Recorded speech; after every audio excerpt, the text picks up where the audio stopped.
ကဲတော့ကျွန်တော်ဒီနေ့ဖွင့်ပြီးတော့နောက်ပထမဆုံးပါဖြစ်ကျွန်တော်တို့မနက်ဖြန်ကနေစပြီးတော့ပြည်ပြည်ဆိုင်ရာလေစိတ်တွေပြန်ပြီးတော့ပြန်ဖွင့်ပါပြီစနစ်ကျပြန်ဖွင့်ပါပြီအဲ့တော့ပြောရရင်ပထမဆုံးပြောရရင်တော့မန္တလေးလေစိတ်ဆိုလို့ရှိရင်တော်တော်လေးဖြစ်တော့လေနေဆင်းလို့မရလောက်ဖြစ်သွားတယ်အရင်တော့ဆင်းလို့မရအောင်လေနေပြန်တဲ့ဒုက္ခဟုတ်တယ်ပေါ့နော်အခုမန္တလေးလေစိတ်ကလေနေပြန်ပြီးတော့ဆင်းလို့ရပါပြီမနက်ဖြန်ဧပြီလ4ရက်နေ့မနက်စပြီးတော့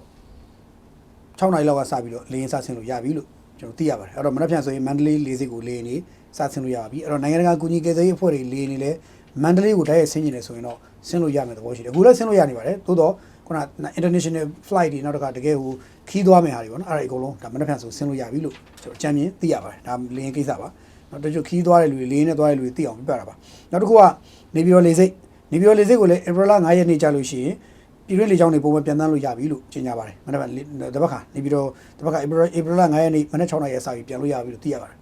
နေပြည်တော်ဆိုရင်ခင်ဗျားတို့ဒီအတိုင်းဒီလေကြောင်းအချက်ပြတာဝါတိုင်းပြိုကျတယ်အပေါ်မှာရှိတဲ့လူတွေအပေါ်မှာတာဝန်ထမ်းဆောင်တဲ့လူတွေသိဆုံးမှုတွေဖြစ်သွားတယ်၄ဦးထက်မနည်းပေါ့နော်သိဆုံးမှုတွေဖြစ်သွားခဲ့တယ်အဲ့လောက်ထိဒီအချက်ပြတာဝါတိုင်းမှာပြိုကျတဲ့အထိနေပြည်တော်မှာဖြစ်ခဲ့တယ်အင်အားပြင်းကလေးဖြစ်ခဲ့တယ်ဒါကြောင့်မို့လို့လေနေပြန်တန်းမှုကိုပြည်တွင်းလေကြောင်းတိုင်းပြန်တန်းမှုရက်ခဲ့ရတယ်ပေါ့နော်အခုတော့ဒါ6ရက်9ရက်နေ့ပြီးတော့9ရက်နေ့ကြာလို့ရှိရင်တော့စပြီးတော့ပြန်တန်းခွင့်ရပြီဆိုကြောင်းသိရတယ်ဆိုတော့မန္တလေးနေပြီးတော့နှစ်ခုပြန်လို့ရပြီအဲ့တော့တခြားလေကြောင်းလိုင်းနေရာတွေပြန်လို့ရပြီလားဆိုတော့တခြားနေရာတွေလည်းပြန်လို့စရပါပြီအဓိက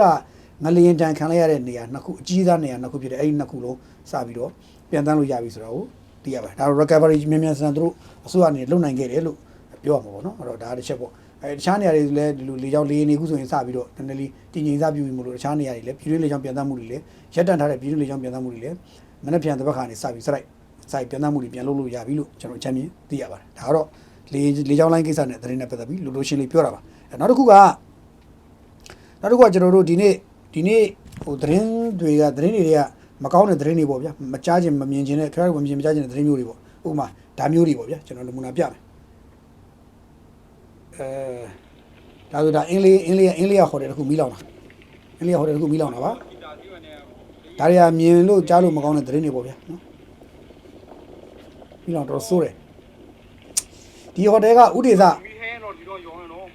ဥဒေသပိုင်တာလို့တော့ကြားပါတယ်ဥဒေသပိုင်တဲ့ဟိုတယ်လို့ကြားပါတယ်ဟိုတယ်နာမည်ကဟိုတယ်မြန်မာ Treasure ဆိုတဲ့ဟိုတယ်ပါ3ရက်နေ့ဒီနေ့မှာတောမီကနေရုတ်တရက်လောင်တယ်ဆိုတော့ကျွန်တော်စဉ်းစားကြပဲတောမီလောင်တယ်လို့ပြောရလောက်အောင်လေအဲ့ဒီနားမှာကရေတွေနဲ့ပွင့်ထားတဲ့တောပဲရှိတာဆိုတော့တော်တော်စဉ်းစားရကောင်းတယ်ပေါ့နော်ဆိုတော့မြန်မာ Treasure Hotel and Resort အဲ့ဒါက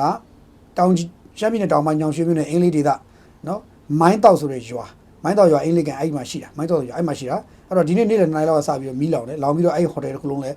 းပျက်စီးနေပါပျက်စီးစုပ်ပြတ်တတ်သွားတယ်ပေါ့နော်ဆိုတော့ဒါတွေကဒါမီးလောင်တဲ့ဖြစ်စဉ်တွေတူဇန်အင်းလေးမှာရေငလျင်ဘေးတင်တယ်ရေဘေးတင်တယ်ဒါကအခုရ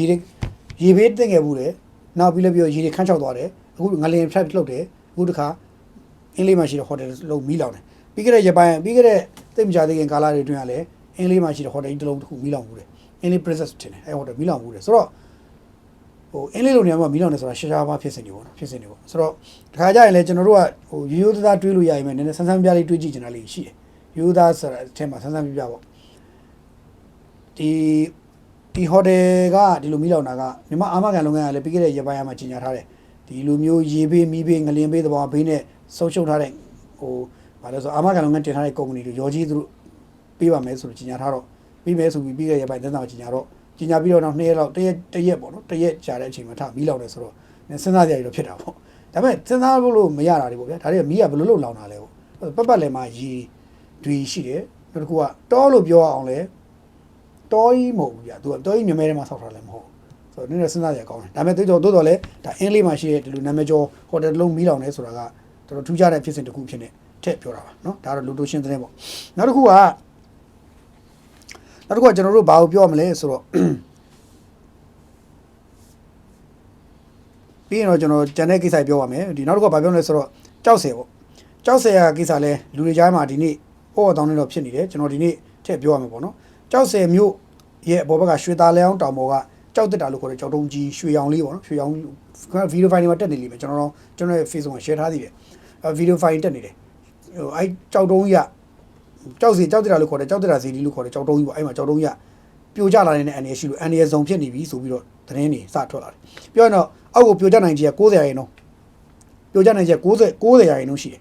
ဆိုတော့အဲ့အောက်ခြေကိုပြိုကျခဲ့ရင်နော်ရွှေသားလောင်းတောင်ကြီးရဲ့အရှိဘက်နယ်နိမိတ်ရွှေသားလောင်းတောင်ကြီးရဲ့ရှေ့ဘက်နယ်နိမိတ်ရွှေသားလောင်းတောင်ကြီးရဲ့ရှေ့ဘက်နယ်နိမိတ်ရွှေသားတောင်ကြီးရဲ့တောင်ဘက်နယ်နိမိတ်နဲ့မြောက်ဘက်နယ်နိမိတ်ပြီးတော့အနောက်ဘက်နယ်နိမိတ်စားရှိတဲ့နေရာဒေသ၄ခုလုံးဘယ်နေရာမဆိုးပေါ့နော်အဲ့ဒီအရာကြီးကနေရာမှာရှိတဲ့လူတွေအမြန်ဆုံးပြောင်းရွှေ့ကြဖို့ဆိုပြီးမြို့နယ်ရဲ့သဘာဝဘေးအန္တရာယ်စီမံခန့်ခွဲဆိုင်အဖွဲ့ကနေလိုက်လံအသိပေးထားတယ်တဲ့ပြောရရင်တော့အကြောက်တုံးကြီးပြုတ်ကျနိုင်ခြေ90%လုံးအဲ့ပြုတ်ကျသွားလို့ရှိရင်အောက်မှာရှိတဲ့စူကြီးရက်ကွက်တို့နော်စူကြီးရက်ကွက်တို့မြောက်ဘက်နယ်နိမိတ်နောက်ဘက်နယ်နိမိတ်တောင်ဘက်နဲ့အရှေ့ဘက်နယ်နိမိတ်မှာရှိတဲ့အိမ်တော်စုတွေအားလုံးအန္တရာယ်ဆုံးတွေရောက်နေတယ်အဲ့တော့ပြုတ်ကျလို့အဲ့ကြောက်ကြီးပြုတ်ကျလို့အိမ်တွေတက်ပြီးသွားရင်အကုန်လုံးတေးချေကုန်မယ်ပေါ့ဗျာနော်ငလင်ရဲ့နောက်ဆက်တွဲပေါ့ဆိုတော့ဒါကြီးကိုအခုသက်ဆိုင်ရာဖွဲ့စည်းတွေကဖောက်ခွဲဖြစ်စည်းပြီးဖို့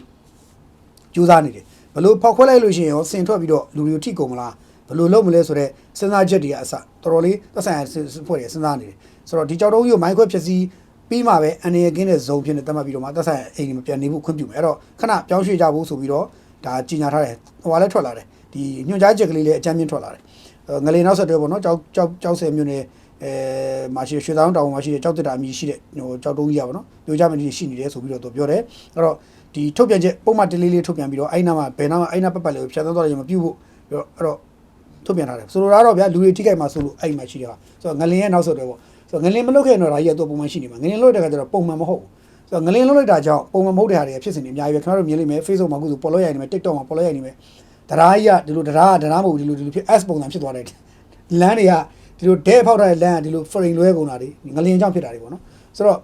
ငလင်းကြောင့်ဖြစ်တဲ့ဟိုတချို့လမ်းတွေဆိုရင်တခါဘယ်လောက်ဆိုလူတယောက်လောက်ရှိတဲ့ကြောင်ကြီးတွေပေါ်လာတယ်အဲ့ဒါမျိုးတွေကားလမ်းကြီးကလမ်းလေကျွန်းနဲ့လူကားလမ်းတွေကလူတယောက်လောက်ကွာမြင့်ကွာသွားတာတွေပြက်ပြက်ကျော်တွေနဲ့ဟိုလွဲကုန်တာတွေအဲ့ဒါမျိုးဖြစ်စီတွေအများကြီးဖြစ်တယ်အဲ့တော့ဒီကြောက်တက်တာကြီးရှိတဲ့နေရာကလည်းကြောက်တုံးကြီးကဟိုပြုတ်ကျလူတိန်ဆောင်နေတော့ပြုတ်ကျခဲ့ရင်အောက်မှာထိတယ်ကြောက်တုံးပြီးပြီးတော့အကုန်သေးကုန်နိုင်တယ်ဒါကြောင့်မလို့ဒါဖောက်ခွဲဖြစ်စီဖို့အတွက်သက်ဆိုင်လူတွေခဏဖဲခိုင်းတယ်ဒါတွေ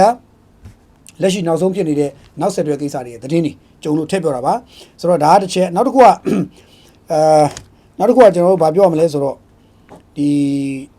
ဒီအပိုင်း Facebook မှာပေါ်လို့ရနေတဲ့ Facebook တွေမှာရောသတင်းတွေမှာ YouTube တွေမှာပေါ်လို့ရနေတဲ့သတင်းလေးတစ်ပုဒ်အကြောင်းအရာတစ်ခုရှိတယ်ဒါလည်းကျွန်တော်ဗီဒီယိုဖိုင်မဲ့အရင်ဖွင့်ပြမယ်ပြီးရင်ကျွန်တော်ပြောပါမယ်ဒါလေးပေါ့အဲ့မှာတနက်ပြဖောက်ရတဲ့အတန်းကြားလိမ့်မယ်ဖောင်းဆို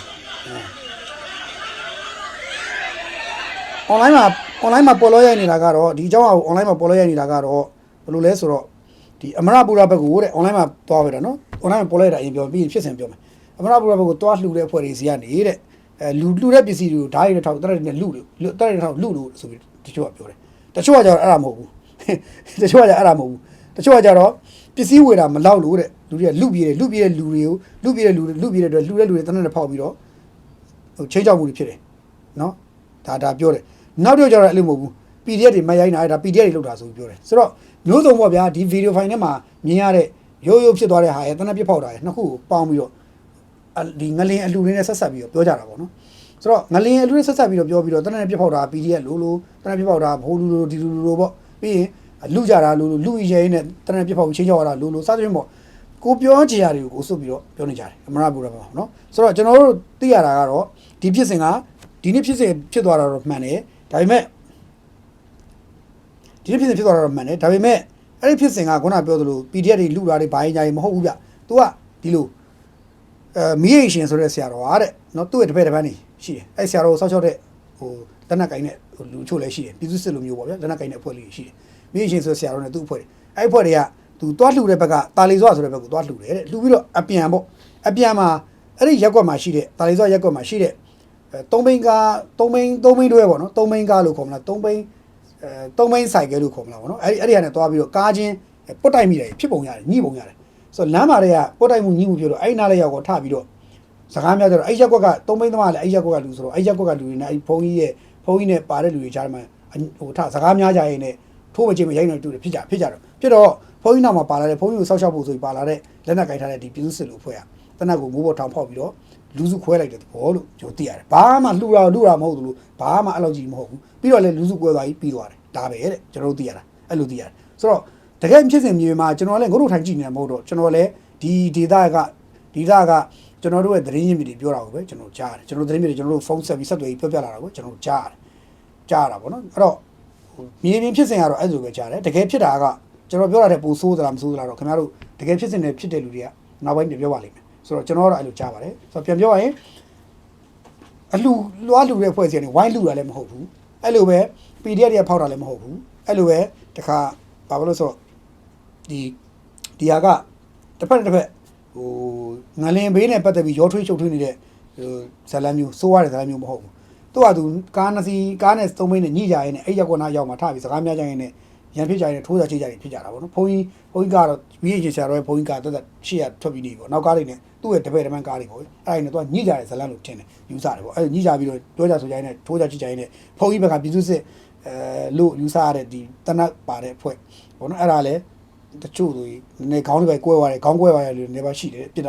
ာပြစ်တဲ့ခါမှမဟုတ်ထိုးရချိတ်ကြရင်လည်းရိုက်ကြဝိုင်းရိုက်ကြရင်လည်းခေါင်းကွဲသွားတယ်ဖြစ်တယ်အဲ့တော့ဟိုကနောက်ဆုံးမှတနတ်ကိုမိုးထောင်ဖောက်ပြီးတော့မှဒိုင်ဖောင်းဆိုတော့ချက်တော့ဖောက်ပြတော့မှကျန်တဲ့ကောင်ကိုလမ်းရှဲထွက်သွားတော့မှအဲ့တော့မှကားကလည်းသူတို့ဖွဲ့သူဆက်ထွက်သွားတယ်ဒါပဲဆိုတော့လူကိုပြစ်ထားလည်းမဟုတ်ဘူးဘယ်သူမှလည်းပြစ်တာမဟုတ်ဘူးလို့ချမ်းမြေကျွန်တော်သိရပါတယ်ဒါကတော့အမရဘူရာမှာဖြစ်သွားတဲ့အဲ့ဒီကိစ္စပေါ့နော်ဆိုတော့အမရဘူရာကိစ္စပြီးရင်တခါ Great Wall Hotel ကိစ္စဒါလည်းကျွန်တော်ဒီနေ့ထည့်ပြောရမယ့်ကိစ္စတွေမှာပါလာပြန်တယ် Great Wall Hotel ကိစ္စ Great Wall Hotel ကိစ္စနဲ့ပတ်သက်လို့ခုဒီနေ့ online မှာပေါ်လို့ရနေတဲ့သတင်းတွေရှိတယ်ပေါ်လို့ရတဲ့သတင်းရှိကျွန်တော်သတင်းတွေကိုဖတ်မပြတော့ဘူးကျွန်တော် location short to the point လေးပြောပြမယ်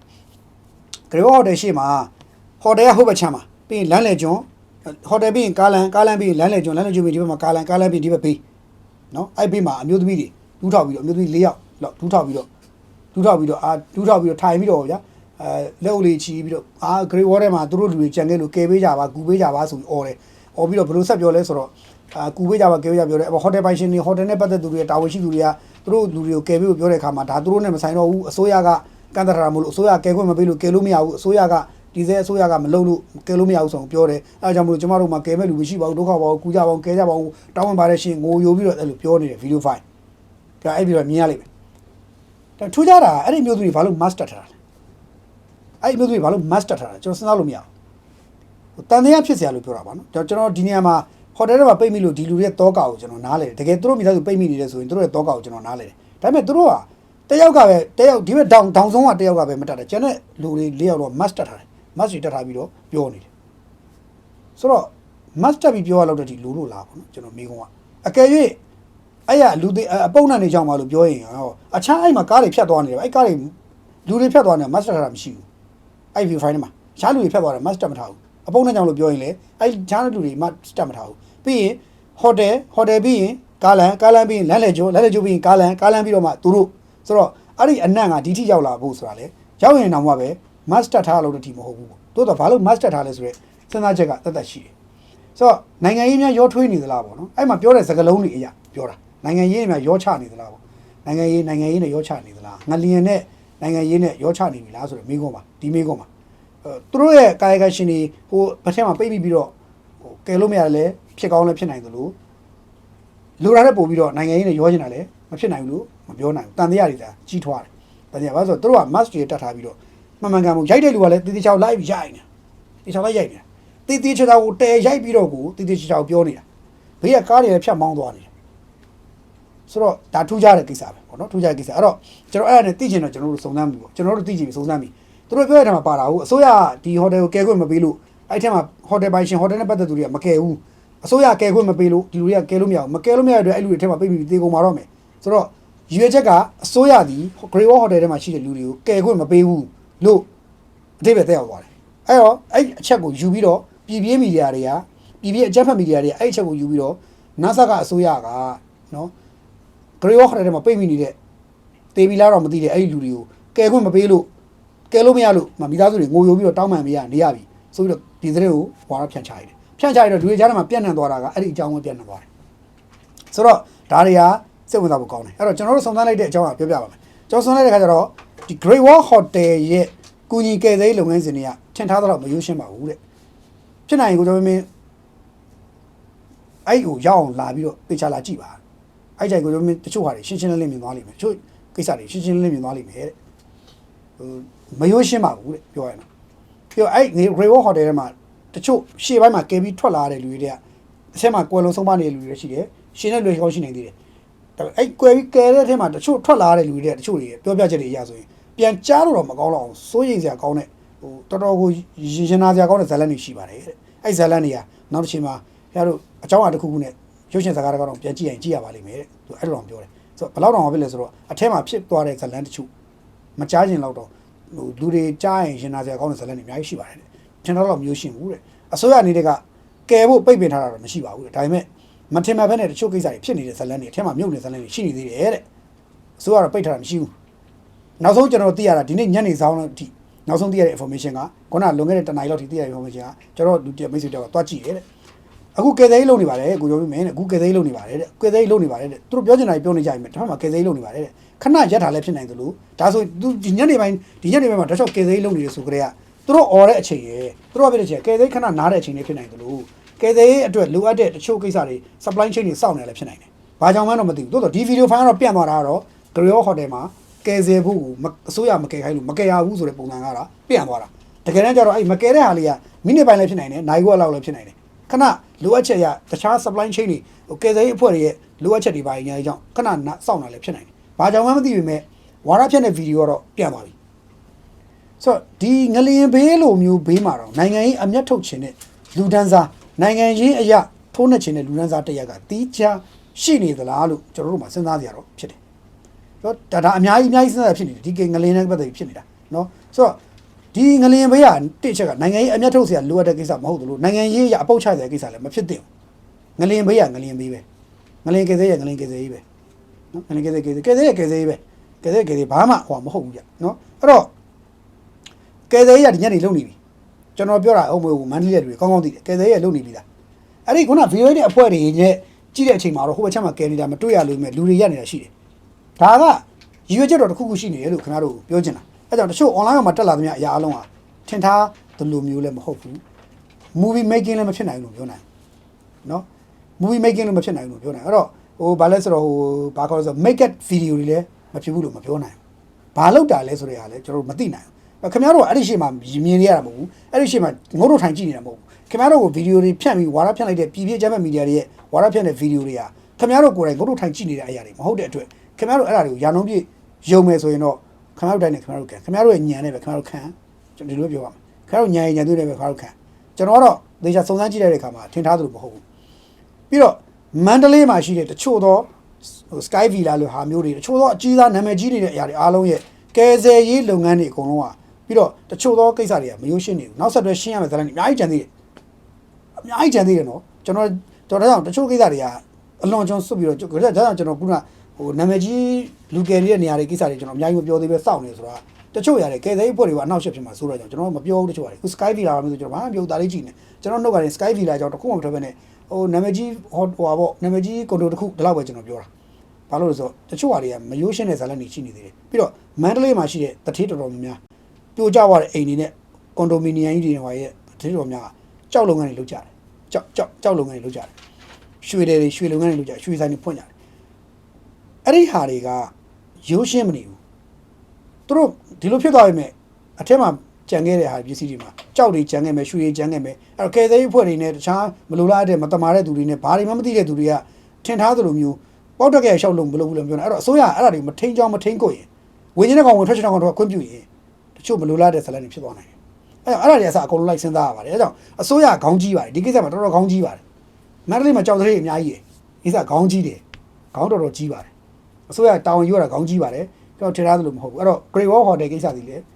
တချို့သောဟိုရှိပါလိမ့်မယ်အစိုးရကယ်ဆယ်ရေးလုပ်ငန်းလုပ်ကိုလုပ်တယ်ဒါပေမဲ့အစိုးရရဲ့စီမံစည်းကမ်းစီမံခန့်ခွဲမှုထိန်းချုပ်အောက်မှာပဲကယ်ဆယ်နေတာကပို့ပြီးတော့အန်ရကင်းဘေးရှင်းမယ်တိုက်တယ်စရာတက်တေထူစရာရှိမယ်ဘာမှမသိတဲ့ဆိုရင်တော့ဘာမှမသိပါဘူ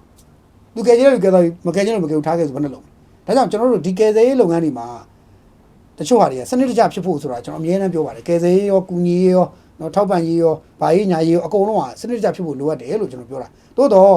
့တိုင်းပြည်မှာမန္တလေးတစ်ခုတည်းဖြစ်တာမဟုတ်တဲ့ခါကျတော့နေပြီးတော့မန္တလေးစကိုင်းအပေါင်းအခြားဆက်ဆက်တဲ့မြို့တွေဗာဖြစ်တာများတဲ့ခါကျတော့အစိုးရပုံမှန်လင်းပြောရရင်ဆန်ဆင်ရကြပွေးမလိုက်နေလို့ဖြစ်ကုန်တာအစိုးရတယ်အဲ့တော့အရာအလုံးကအစိုးရကြီးပဲအားကိုးလို့ပုံကြီးအားကိုးလိုက်လို့တော့မရတော့ဘဲနဲ့ကျွန်တော်တို့ပြည်သူလူထုတရားလုံးပါဖို့လိုအပ်တယ်လို့စဖြစ်ကြတဲ့ကျွန်တော်ပြောတယ်ခင်ဗျားတို့စဖြစ်ကြတဲ့ပြည်သူလူထုကလည်းပူးပေါင်းပါဝင်ရမယ်အကယ်၍ဒီကယ်ဆယ်ရေးလုပ်ငန်းတော့မတမာမှုလူတယောက်ကလုံနေမြင်ပြည်သူလူထုကမြင်နေကြည့်နေတဲ့မျိုးလုံးဝများတော့ဝိုင်းကြည့်တယ်ဘေးကကြည့်နေမျိုးလုံးတွေကမတရားမမှန်ဟုတ်တယ်မမှန်တဲ့အကြောင်းပြောကြမယ်ဝိုင်းဝန်းတားမြစ်ကြမယ်ကန့်သက်ကြမယ်ဝိုင်းဝန်းပြီးတော့ထိန်းချောင်းကြမယ်ဆိုရင်ဒီမတမာလုံနိုင်တဲ့လူတွေအကုန်လုံးပျောက်သွားမှာဒါကြောင့်ကျွန်တော်တို့ဝိုင်းလုပ်ကြပါပြီးတော့ ကုညီရေးပဲဖြစ်ဖြစ် private လုပ်ငန်းဖြစ်ဖြစ်ဘာလို့ညာလို့အဲ့ဒါအကုန်လုံးမယိုးမသားရေလုပ်တာမြင်လာရင်ဝိုင်းဝန်းပြီးပြောကြပါဒါတွေရေးကြည့်ပါတယ်လူတွေအားလုံးပြည်သူအားလုံးပေါ်ပါဝင်မှရမယ်မဟုတ်ရင်တော့ဒီကိစ္စတွေကမယိုးရှိဘူးပြီးတော့မန္တလေးမှာရှိတဲ့တထေးတွေအကုန်လုံးကဘယ်သူမှဓမိတ်တော့ဝေတာကိုတိုင်းစီတိုးမဲ့ကောင်မရှိဘူးတောင်းတော်လူကတော်တထေးရမတိုးသူတို့မှာကိုယ်ပိုင်ပတ်စံတွေရှိတယ်သူတို့အကောင့်တွေမှာရှိတယ်ဖုန်းတွေမှာပတ်စံတွေရှိတယ်သူတို့မိတ်ဆွေတွေရှိတယ်ပြီးတော့သူတို့တွေကခင်ဗျားတို့သွားလှူမဲ့တသိန်းနှစ်သိန်းကိုဘယ်သူမှစိတ်ဝင်စားဘူးအဲ့တထေးကြီးကမန္တလေးတထေးကြီးတသိန်းစိတ်ဝင်စားဘူးအခုလူတွေကဟိုမှာလိုက်တသိန်း5သိန်း10သိန်း50တော့ပေးနေအဲ့တထေးအကုန်လုံးကခင်ဗျားတို့သိန်း9000မှာဘက်ကပြန်ပေးနိုင်တယ်တချို့တထေးတွေကဒါပေမဲ့သူတို့လုံနေတာကအဲ့ဒါမဟုတ်ဘူးတချို့ဟာတွေကတချို့လူတွေမြင်နေရတဲ့ဗီဒီယိုတွေကမြေပြင်မှာဖြစ်နေတာနဲ့မတူတာတွေအများကြီးရှိရနော်တချို့လူတွေကတမင်ကိုဒီဟာလေးရိုက်ပြီးတော့လှုပ်ရှားဖို့သွားရိုက်တယ်လို့သက်သက်ရှိတယ်အဲ့ဒါကိုမေးနေကုညီရေးခေါင်းစဉ်အောက်ကနေလှုပ်ရှားဖို့သွားတဲ့အုပ်စုရှိတယ်ကယ်ဆယ်ရေးခေါင်းစဉ်အောက်ကလှုပ်ရှားဖို့သွားတဲ့ခေါင်းစဉ်ရှိတယ်နိုင်ငံတကာလာကယ်တဲ့ဖွဲ့တွေကတော့သူတို့အားကျိုးမှတ်တဲ့လှုပ်ကြတယ်ဆိုပေမဲ့တချို့သောကိစ္စတွေကနိုင်ငံတကာနဲ့မဆိုင်တဲ့တချို့ပြည်တွင်းမှာတချို့သောကိစ္စတွေကမယိုးရှင်းဘူးအဲ့ကြောင့်ကျွန်တော်ကတော့တန်တရားတွေနဲ့ပဲသတိထားပြီးကြည့်မယ်သတင်းသမားဆိုတော့ဟိုဒီချက်မှာလွဲချော်နေတာမြင်တာတွေကိုကျွန်တော်ထောက်ပြဖို့စဉ်းစားမယ်ပြီးတော့ကယ်ဆယ်ရေးလုပ်ငန်းစဉ်တွေတကယ်ကယ်ဆယ်ရေးလုပ်ငန်းစဉ်နိုင်ငံတော်ကလုပ်နေတဲ့ကယ်ဆယ်ရေးလုပ်ငန်းတွေအနှောက်အယှက်မဖြစ်အောင်နှောက်ယှက်နေတဲ့သူမှန်သမျှကိုကျွန်တော်ကတော့ရှင်ဒီညနေပြီးတော့အားရပါရကောင်းကောင်းတွေ့နေပါပဲနိုင်ငံတော်လုပ်နေတဲ့လုပ်ရတွေကိုနှောက်ယှက်နေလို့မှန်သမျှကျွန်တော်တွေ့မှာဒီကနေဘာကြောင့်လဲဆိုတော့ဒါကနိုင်ငံတော်ကရောအရာတော်အကုန်ပူပေါင်းပြည်သူရောပေါင်းလို့ရမယ့်ကိစ္စမှာအနှောက်ယှက်တွေက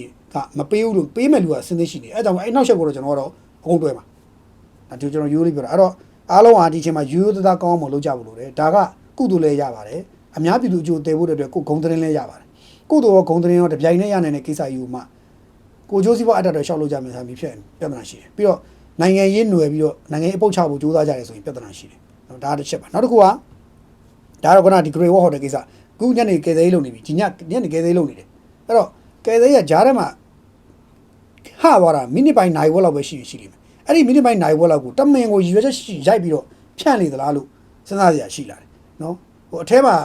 ဘာဖြစ်တယ်လူဒီ master ပြီးပြောနေတဲ့လူတွေကလည်းတကယ်ကာယကံရှင်တွေအထဲမှာရှိလိမ့်မယ်ဘယ်လိုပဲဖြစ်ဖြစ်ဒီဟာတွေကိုရိုက်ပြီးတင်တဲ့လူနဲ့ဒီဟာနဲ့ဟိုဘက်နဲ့အချိန်ကိုက်ကိုဘာတွေလောက်တာလဲဆိုတော့မိကုန်းနဲ့တန်တရားရှိတယ်ကဲသေးဘွက်ကဲလိမ့်မယ်ဒါပေမဲ့စကလုံးအတုံးလုံးလေးတွေကပြဿနာရှိနေတယ်သုံးနေတဲ့စကလုံးကအထိပ္ပယ်ရှိနေတယ်အစိုးရကမကဲခိုင်းလို့ဟိုတယ်ကကဲပေးလို့မရဘူးလို့ပြောပါတယ်အစိုးရကမလုပ်ခိုင်းတဲ့အတွက်မရဘူးလို့ပြောပါတယ်ဆိုတော့